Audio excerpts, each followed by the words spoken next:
ಹೇಳಿದ್ರೆ ಸಮಾಜದಲ್ಲಿ ಮಾಡ್ತಿರಲ್ಲ, ಮಾಡ್ಕೋತಾರೆ. ಹಾಡ್ಕೊಳ್ಳೋ ಪರಿಸ್ಥಿತಿ ನಾವು ಕಲಾವಿದರಿಗೂ ಬರಬಾರ್ದು ದೇವರು. ಅದನ್ನೇ ಅಮ್ಮ ಹೇಳಿ, ನೋಡ್ಕೊಳಪ್ಪ ಶ್ರೀನಿವಾಸ ಮಗ ಅವರು ಒಳ್ಳೇದು ಮಾಡೋಕ್ಕಾಗಲಿಲ್ಲ ಅಂದ್ರೂ ಕೂಡ ಕೆಟ್ಟದನ್ನ ಬಯಸಬಾರ್ದು ಯಾರಿಗೂ ಅನ್ನೋದೇ ನನ್ನ ತಾಯಿ. ರೇಣುಕಾಸ್ವಾಮಿ ಕೊಲೆ ಪ್ರಕರಣದಲ್ಲಿ ದರ್ಶನ್ ಜೈಲು ಸೇರಿ 1 ತಿಂಗಳಾಗಿದೆ. ದಿನವೂ ಜೈಲಿಂದ ಒಂದಿಲ್ಲೊಂದು ಸುದ್ದಿ ಆಚೆ ಬರ್ತಲೇ ಇದೆ. ಅದರಲ್ಲೂ ದರ್ಶನ್ ಆರೋಗ್ಯದ ಕುರಿತಂತೆ ಕಳವಳಕಾರಿ ಸಂಗತಿಗಳು ಕೇಳಿ ಬರ್ತಾ ಇದೆ. ಮನೆ ಊಟಕ್ಕಾಗಿ ದರ್ಶನ್ ಪರ ವಕೀಲರು ಸಲ್ಲಿಸಿದ ಅರ್ಜಿ ಮತ್ತು ಜೈಲು ಅಧಿಕಾರಿಗಳು ಕೊಟ್ಟಿರೋ ಉತ್ತರ ಆತಂಕ ಸೃಷ್ಟಿ ಮಾಡಿದೆ. ಈ ಸಮಯದಲ್ಲಿ ಜೈಲಿಗೆ ಹೋಗಿ ದರ್ಶನ್ರನ್ನ ಭೇಟಿ ಮಾಡಿ ಬಂದಿದ್ದಾರೆ ನಟ ವಿನೋದ್ ರಾಜ್. ಹಲವು ನಿಮಿಷಗಳ ಕಾಲ ದರ್ಶನ್ ಜೊತೆ ಮಾತಾಡಿರುವ ವಿನೋದ್ ರಾಜ್ ಕಣ್ಣೀರು ಒರೆಸೋ ಕೆಲಸ ಮಾಡಿದ್ದಾರೆ.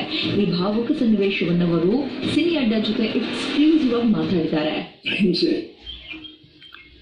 ಆ ಹಿಂಸೆನೇ ಅವರು ಮಾನಸಿಕವಾಗಿ ಅನುಭವಿಸ್ತಾ ಇದ್ದಾರೆ ಮತ್ತು